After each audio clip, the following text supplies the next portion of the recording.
Hello everyone. तो आज हम क्लास 8 का बहुत ही interesting chapter cell structures and functions को स्टार्ट करने वाले हैं। क्या आप लोग जानते हैं जो हमारी बॉडी है, जो सारे लिविंग ऑर्गेनिज्म है, वो सब किससे मिलके बने हुए हैं? वो जो हमारी बॉडीज हैं, जो सारे लिविंग ऑर्गेनिज्म की बॉडीज हैं, वो ना छोटी छोटी यूनिट से मिलके बनी हुई हैं और इन्हीं यूनिट्स को हम क्या बोलते हैं? सेल बोलते हैं। और इसीलिए हम सेल को क्या बोलते हैं? यूनिट ऑफ लाइफ बोलते हैं। तो आज के हम इस वीडियो में इसी सबसे इंपॉर्टेंट टॉपिक सेल के बारे में पढ़ेंगे, है ना। इसमें पढ़ेंगे हमने सेल के बारे में, सेल की खोज किसने की, सेल क्या होता है, टाइप्स ऑफ सेल क्या होते हैं और सेल के बहुत सारे टाइप्स क्या होते हैं, प्रोकैरियोट और यूकैरियोट के बारे में डिफरेंस भी जानेंगे। तो हमारा ये सबसे इंपॉर्टेंट चैप्टर है सेल स्ट्रक्चर एंड फंक्शन, जिसे हम यूनिट ऑफ लाइफ बोलते हैं। तो चलो हम चैप्टर स्टार्ट करते हैं और देखते हैं इस क्लास में हम क्या क्या पढ़ेंगे। तो आज की क्लास में हम पढ़ेंगे इंट्रोडक्शन। बेसिकली किसी भी चीज को पढ़ने से पहले सबसे पहले इंपॉर्टेंट होता है उसके इंट्रोडक्शन के बारे में पढ़ना, है ना। उसके इंट्रोडक्शन के बारे में जानना, उसके बारे में जानने से क्लास में बहुत सारे बच्चे होते हैं ना, कोई नया बच्चा आया तुम उसको इंट्रोड्यूस करवाओगे, उसके बारे में जानोगे, तभी ना फ्रेंडशिप होगी। तो सबसे इंपॉर्टेंट होता है इंट्रोडक्शन। फिर उसके बाद डिस्कवरी ऑफ सेल, सेल की खोज किसने की। फिर उसके बाद cell theory, number of cells and shape of cells, cells के नंबर्स और सेल के शेप्स, सेल के नंबर्स कितने होते हैं, सेल के शेप्स कैसे होते हैं, टाइप्स ऑफ सेल, सेल कितने टाइप्स के होते हैं, difference between prokaryotic and eukaryotic cell. अब देखो प्रोकैरियोटिक एंड यूकैरियोटिक सेल क्या होता है, ये तो एक डिफरेंट टॉपिक है, तो हम इस क्लास में प्रोकैरियोटिक और यूकैरियोटिक भी पढ़ेंगे।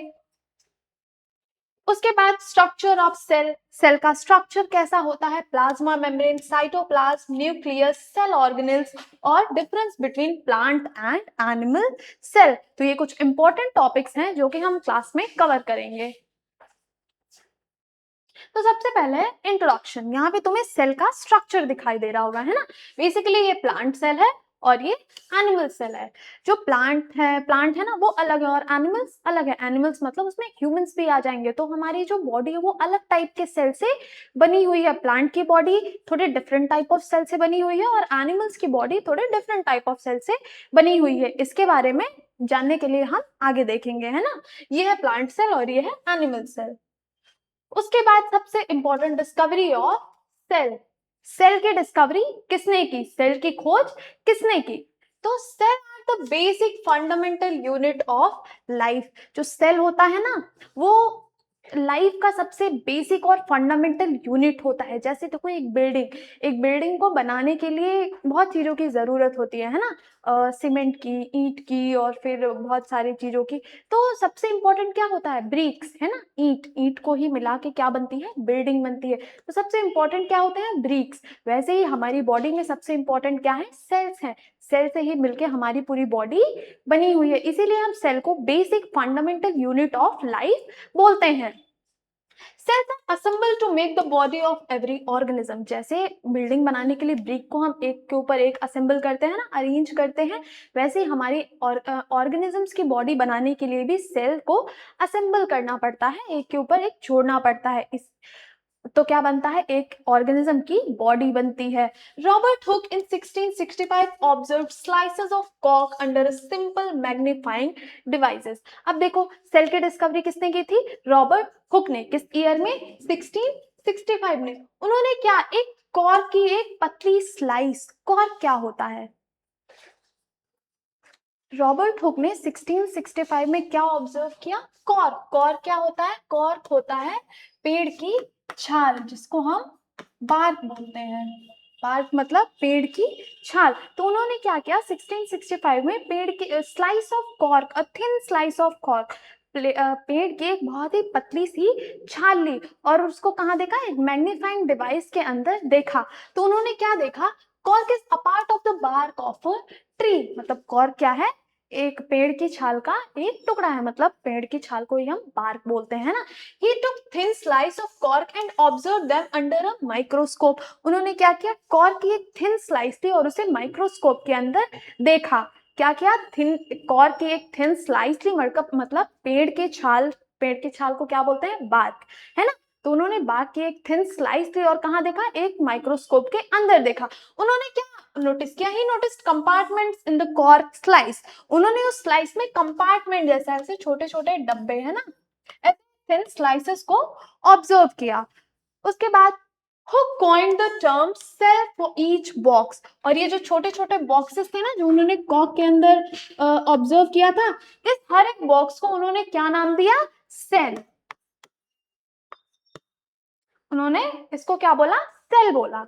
Then Hook observed as boxes or cells in the cock were actually dead cells. लेकिन वो cells कैसे थे, वो boxes कैसे थे, वो dead थे, वो मरे हुए थे, living cells नहीं थे, that was dead cells। तो रॉबर्ट हुक ने 1665 में thin slice of cork, cork मतलब पेड़ की छाल होती है जिसको हम बार्क बोलते हैं, उन्होंने माइक्रोस्कोप के अंदर देखा तो उन्होंने क्या देखा, ऐसे छोटे छोटे बॉक्सेस दिखे है ना, और उन्होंने हर एक बॉक्स को क्या नाम दिया, सेल दिया।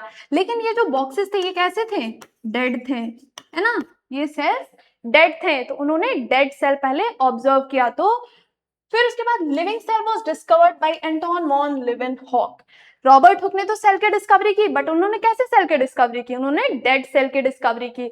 लेकिन लिविंग सेल की डिस्कवरी किसने की, एंटोन वॉन लीवेनहॉक ने। तो ये था डिस्कवरी ऑफ सेल। इसमें हमने क्या पढ़ा, सेल्स जो होते हैं हमारी लाइफ की बेसिक फंडामेंटल यूनिट होती है, मतलब सारे लिविंग ऑर्गेनिज्म किससे बने होते हैं, सेल से बने होते हैं, इसीलिए उसे यूनिट ऑफ लाइफ बोलते हैं। Cells are assembled to make the body of every organism. जो सारे जीव होते हैं, सारे ऑर्गेनिज्म होते हैं, वो किससे बने होते हैं, सेल से बने होते हैं, है ना। रॉबर्ट हुक इन 1665, डिस्कवरी किसने की थी, सेल की, रॉबर्ट हुक ने की थी। किस ईयर में, 1665 में। कैसे किया था, उन्होंने कॉर्क की एक थिन स्लाइस ली। कॉर्क मतलब क्या होता है, bark, bark of the tree मतलब पेड़ की छाल, उसकी एक थिन स्लाइस ली और उसे कहाँ देखा, एक माइक्रोस्कोप के अंदर देखा। तो माइक्रोस्कोप के अंदर वो थिन स्लाइस उनको कैसे दिखी थी, उसमें छोटे छोटे कंपार्टमेंट्स थे, है ना, ऐसे छोटे छोटे डब्बे बने हुए थे, और इन डब्बों को उन्होंने क्या नाम दिया, इन छोटे छोटे कंपार्टमेंट को उन्होंने क्या बोला, सेल बोला।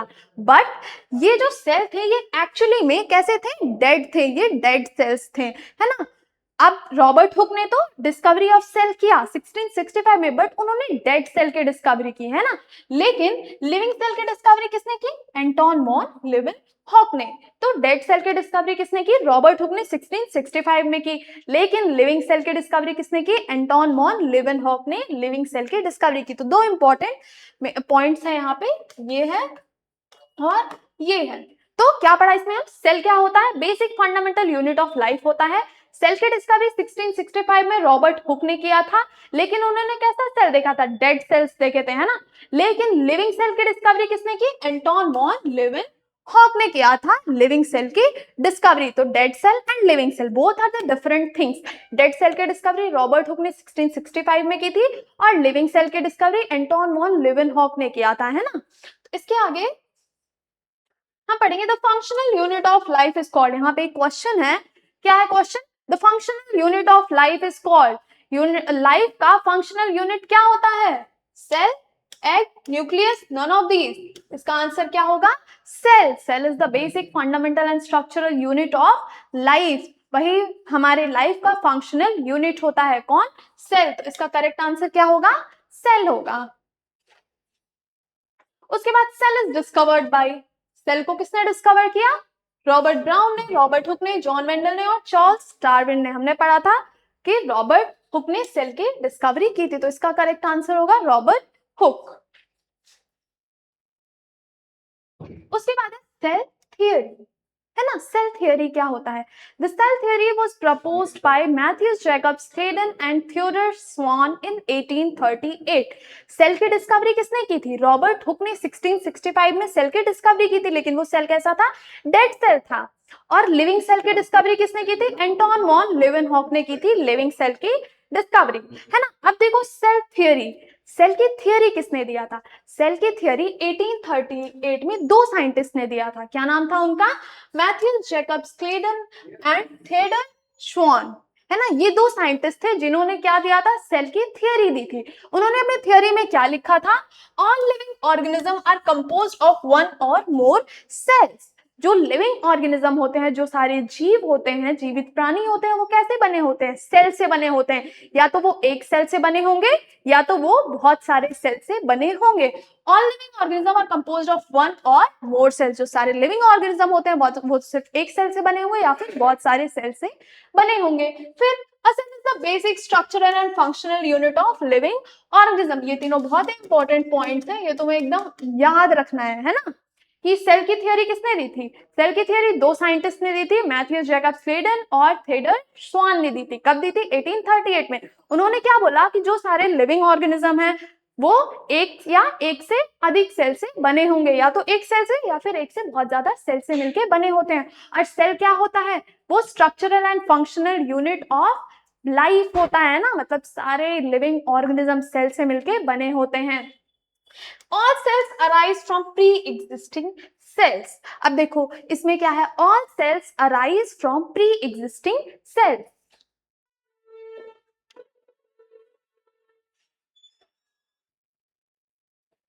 देखो all cells arise from pre existing cells. Cells कहाँ से बनते हैं? जो पहले से मौजूद सेल्स है ना, प्री एग्जिस्टिंग सेल्स। जो सेल पहले से मौजूद है, सेल डिवीजन के थ्रू वहीं से सारे नए सेल्स बनते हैं, है ना।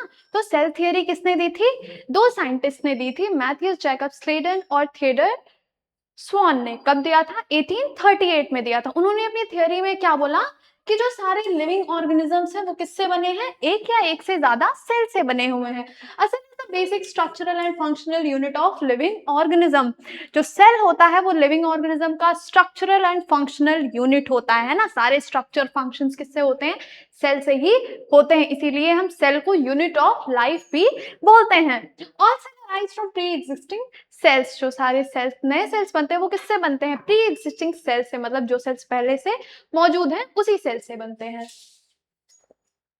फिर उसके बाद number of cells and shape of cells. Next topic है हमारा नंबर ऑफ सेल्स और शेप ऑफ सेल्स। सेल्स कितने नंबर में प्रेजेंट होते हैं? जैसे पढ़ा था ना, वन और मोर सेल्स। जो लिविंग ऑर्गेनिज्म होते हैं वो किससे बने होते हैं? या तो एक सेल से या तो बहुत ज्यादा सेल से। तो नंबर ऑफ सेल्स और शेप ऑफ सेल्स। सेल का शेप कैसा होता है और सेल कितने नंबर्स में प्रेजेंट होते हैं, हम इसमें ये पढ़ेंगे। Different organism have different number of cells in their bodies. अलग अलग ऑर्गेनिज्म में अलग अलग नंबर ऑफ सेल्स होते हैं। मतलब कोई बड़ा ऑर्गेनिज्म है तो उसके अंदर बड़े नंबर ऑफ सेल्स होंगे, मतलब ज्यादा नंबर ऑफ सेल्स होंगे। और कोई छोटा ऑर्गेनिज्म है तो उसके अंदर कम नंबर ऑफ सेल्स होंगे। तो अलग अलग ऑर्गेनिज्म के पास अलग अलग नंबर ऑफ सेल्स उनकी बॉडीज में प्रेजेंट होती हैं। The number of cells varies from organism to organism. जैसे कि मैंने बोला कि ऑर्गेनिज्म के पे ही वेरी करता है ना, कि एक ऑर्गेनिज्म दूसरे ऑर्गेनिज्म में नंबर ऑफ सेल्स ऑर्गेनिज्म पे ही वेरी करता है, डिपेंडेंट होता है। तो organism which are made up of only one cell are called unicellular organism or single celled organism. अब देखो कुछ ऐसे भी ऑर्गेनिजम्स होते हैं जो सिर्फ एक सेल से बने होते हैं। एक सेल मतलब सिंगल सेल, है ना। कुछ ऐसे भी ऑर्गेनिज्म होते हैं जो कि सिंगल सेल से, सिर्फ एक सेल से बने होते हैं। और वैसे ऑर्गेनिज्म को हम क्या बोलते हैं? यूनिसेलुलर। यूनी मतलब होता है वन और सेल मतलब होता है सेल। यूनी मतलब वन, सेल मतलब उनकी पूरी बॉडी सिर्फ किससे बनी है? सिर्फ एक सेल से बनी हुई है। इसीलिए उन्हें क्या बोलते हैं? Unicellular organism or single celled organism. Single celled organism भी बोलते हैं। जैसे एग्जाम्पल है अमीबा।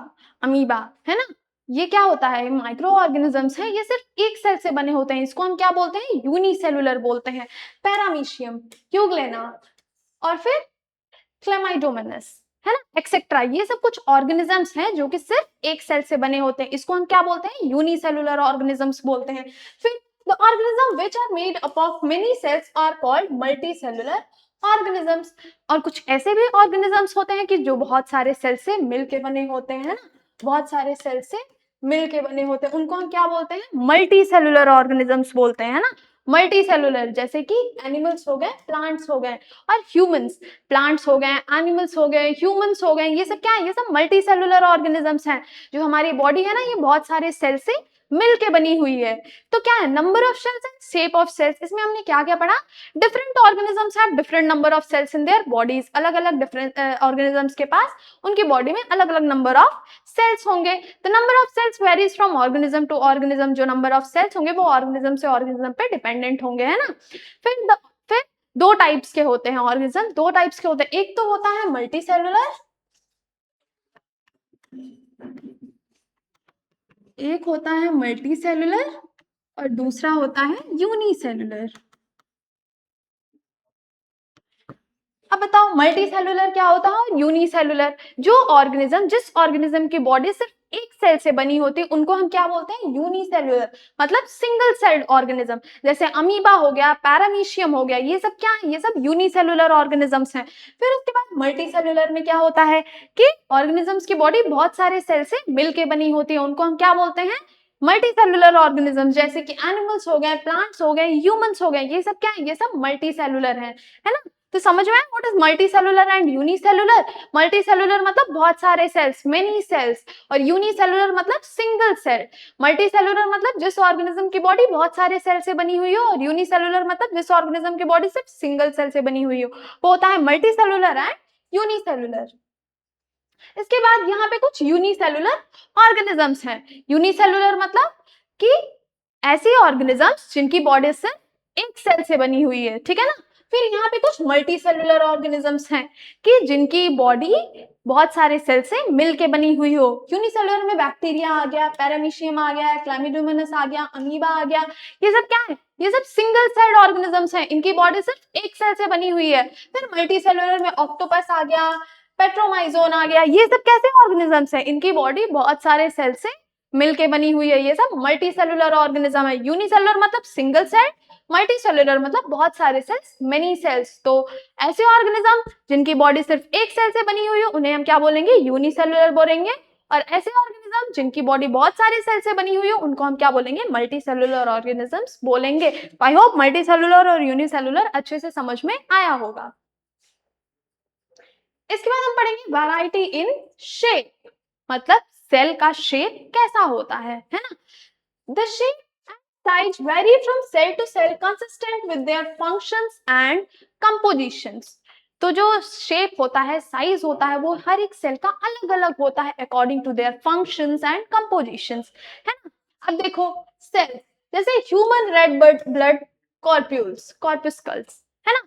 जो ह्यूमन के आरबीसीज होते हैं, जो रेड ब्लड सेल्स होते हैं, है ना, वो कैसे शेप में होते हैं, वो सर्कुलर होते हैं, बाइकॉन के मतलब बीच से दबे हुए होते हैं ना। कुछ तो उनका शेप ऐसे होता है, 3D मॉडल में होगा तो ये बीच से ये वाला हिस्सा दबा हुआ होता है ना। तो जो रेड ब्लड सेल, ह्यूमन में जो रेड ब्लड सेल्स होते हैं और रेड ब्लड कॉर्पस्कल्स होते हैं, वो कैसे होते हैं, शेप में सर्कुलर होते हैं और बाइकॉन के मतलब बीच से दबे हुए होते हैं। वो क्या फंक्शन, उनका क्या फंक्शन है, to pass through narrow capillaries and transport oxygen.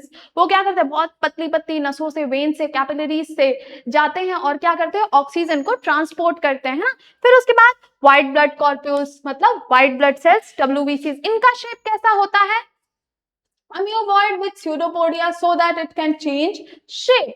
इनका शेप अम्यूबॉइड होता है और स्यूडोपोडिया होता है, क्यों, क्योंकि ये अपना शेप चेंज कर सके, है ना। इनका कोई फिक्स शेप नहीं होता, ये अपना शेप चेंज करते रहते हैं। इनका फंक्शन क्या है, तो इनका the foreign micro organism that inter in the body, हमारे बॉडी में जो फॉरेन मटेरियल्स घुसते हैं उनसे क्या करते हैं, हमारी बॉडी को प्रोटेक्ट करते हैं। फिर उसके बाद नर्व सेल्स, ये क्या होता है, लॉन्ग एंड इलोंगेटेड। इनका शेप कैसा होता है, लॉन्ग होता है और इलोंगेटेड होता है। अब ये क्या करते हैं, to conduct impulse from distant parts of the body to the brain and vice versa. वो क्या करते हैं, जो नर्व सेल्स होते हैं वो हमारे ब्रेन से हर एक बॉडी पार्ट से जुड़े होते हैं और इंफॉर्मेशन का पासेज करते हैं। फिर उसके बाद मसल सेल्स कैसे होते हैं, लॉन्ग होते हैं, स्पिंडल शेप्ड होते हैं और कॉन्ट्रेक्टाइल्स होते हैं, है ना।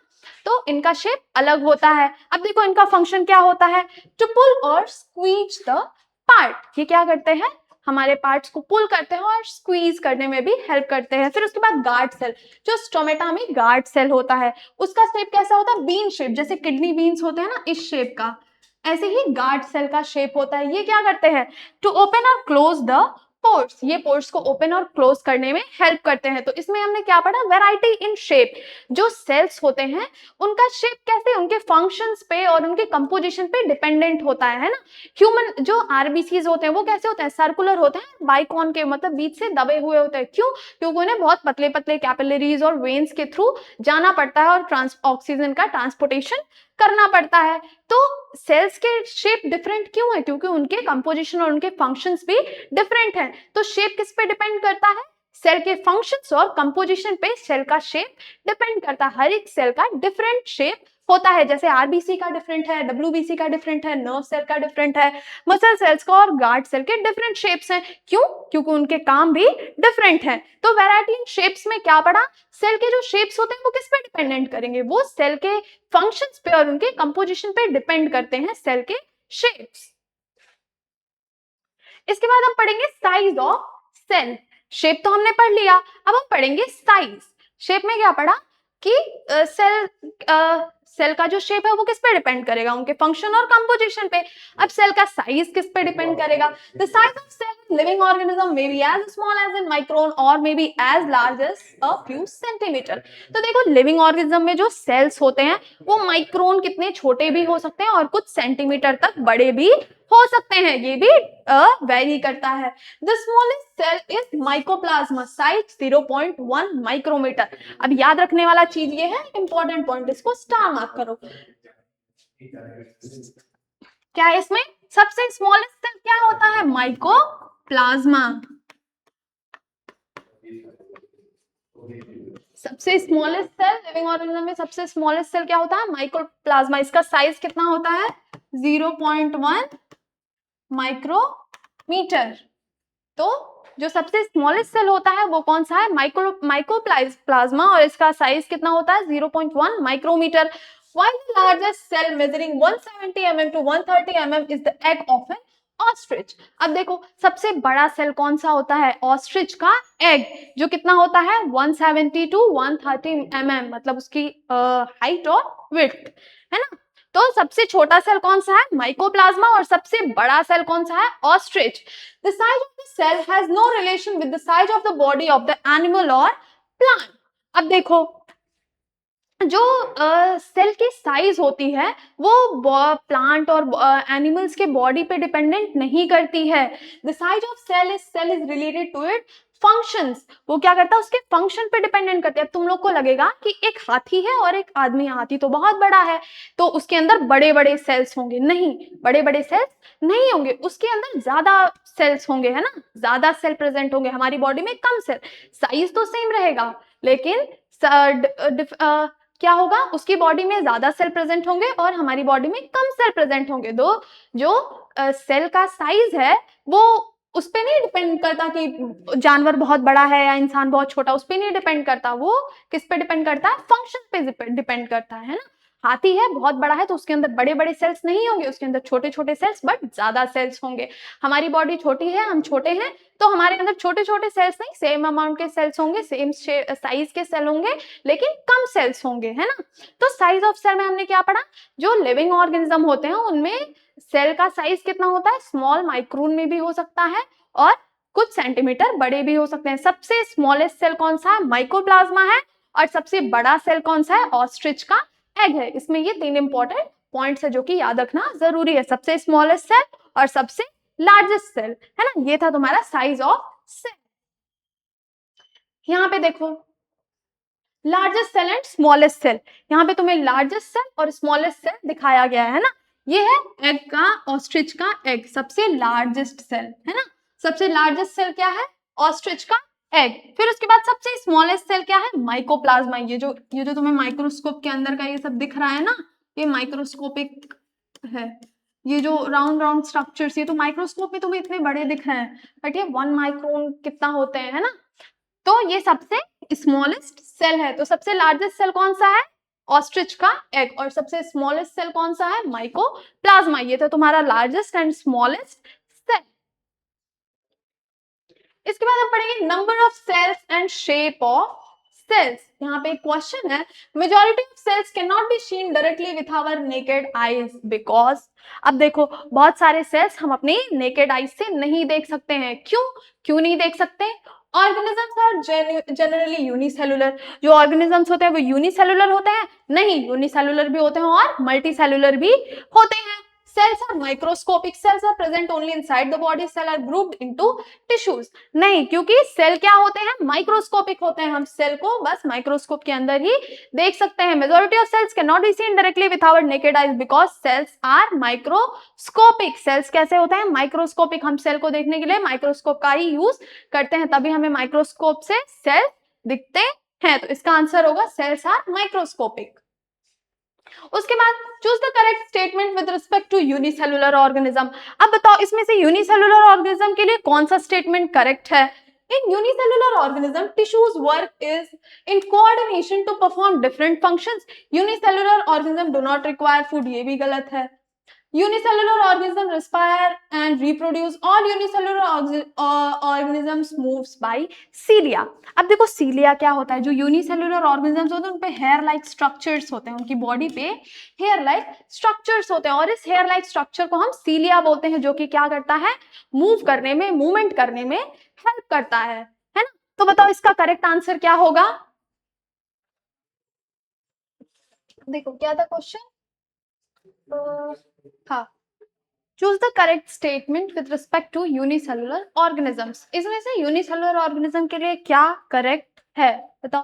इन unicellular organism tissues work in coordination to perform different functions. नहीं, यूनिसेलुलर तो सिंगल सेल से बना होता है और टिश्यू कैसे बनते हैं, ग्रुप ऑफ सेल से मिलकर क्या बनते हैं, टिश्यू बनते हैं. तो ये तो पहले ही गलत हो गया है. Unicellular organism do not require food. ऐसे कौन से ऑर्गेनिज्म है जिसको फूड की जरूरत नहीं होती है, ये भी गलत हो गया. Unicellular organism respire and reproduce. Unicellular organisms respiration करते हैं और रिप्रोडक्शन भी करते हैं. ये है तुम्हारा correct options. On unicellular organism move by cilia. नहीं, सीलिया मूवमेंट के लिए होता है, लेकिन सारे यूनिसेलुलर ऑर्गेनिज्म सीलिया के थ्रू मूवमेंट नहीं करते हैं. तो इसका करेक्ट आंसर होगा unicellular organisms respire and reproduce. इसके बाद hen's egg is a. Ostrich का एग क्या था, सेल था, तो हेन का एग भी क्या होगा, एक सेल होगा. इसका करेक्ट आंसर होगा सेल.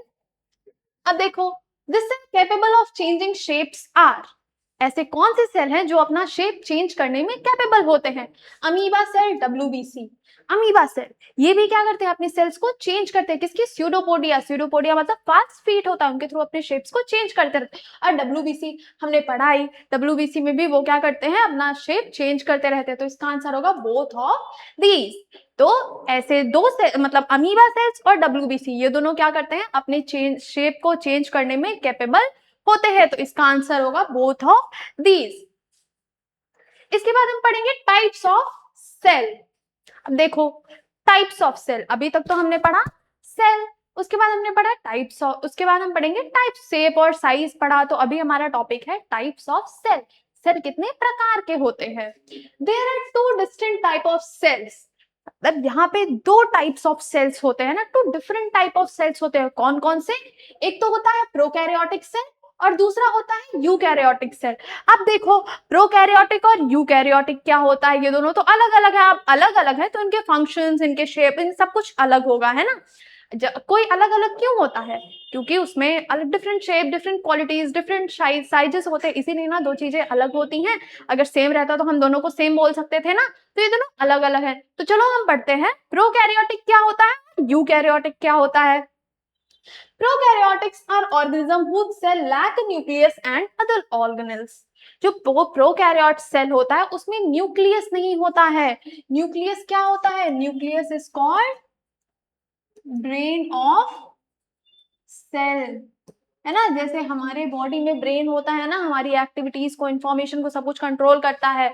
तो जो प्रोकैरियोट सेल होते हैं उनके अंदर ब्रेन नहीं होता है, मतलब न्यूक्लियस नहीं होता है. और अदर ऑर्गेनेल्स, ऑर्गेनेल्स मतलब सेल के ऑर्गेनेल्स मतलब सेल के पार्ट्स. जैसे तुम्हारे बॉडी में बहुत सारे पार्ट्स है ना, हेड है, नोज है, टंग है, चीक्स है, लेग्स है, जो भी है, तो वैसे ही सेल के भी ऑर्गेनेल्स होते हैं, सेल के भी पार्ट्स होते हैं ना, उन्हें हम सेल ऑर्गेनेल्स बोलते हैं.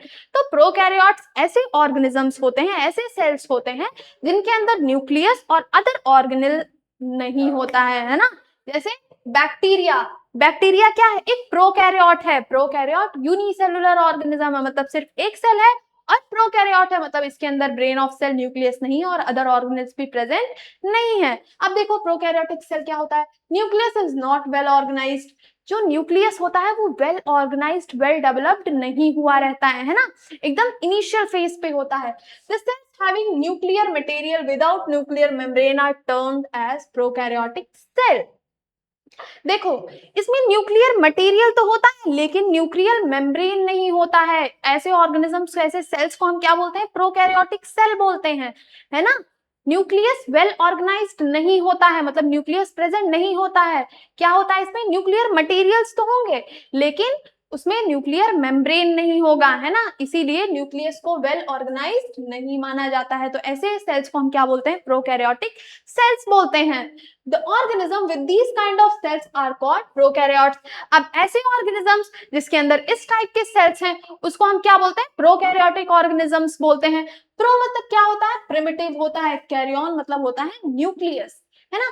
प्रोकैरियोटिक, कैरियोट मतलब होता है न्यूक्लियस, पर प्रो मतलब होता है प्रिमिटिव। प्रिमिटिव मतलब सबसे पहले, है ना, सबसे पहला फेज, है ना। Examples are bacteria and blue green algae. अब देखो प्रोकैरियोटिक प्रोकैरियोट ऑर्गेनिजम्स के एग्जांपल्स क्या क्या है? बैक्टीरिया है, ब्लू ग्रीन एल्गी है, ये दो एग्जांपल्स है। तो प्रोकैरियोटिक सेल्स क्या होते हैं? इसमें न्यूक्लियस वेल ऑर्गेनाइज्ड नहीं होता है। सेल में न्यूक्लियर मटेरियल तो होगा लेकिन न्यूक्लियर मेम्ब्रेन नहीं होगा, है ना। और ऐसे सेल्स को हम क्या बोलते हैं? प्रोकैरियोटिक सेल्स बोलते हैं। और ऐसे ऑर्गेनिज्म जिसके अंदर प्रोकैरियोटिक सेल्स होते हैं उन्हें हम क्या बोलते हैं? प्रोकैरियोट्स ऑर्गेनिज्म बोलते हैं। प्रो मतलब क्या होता है? प्रिमिटिव, और कैरियन मतलब होता है न्यूक्लियस, है ना।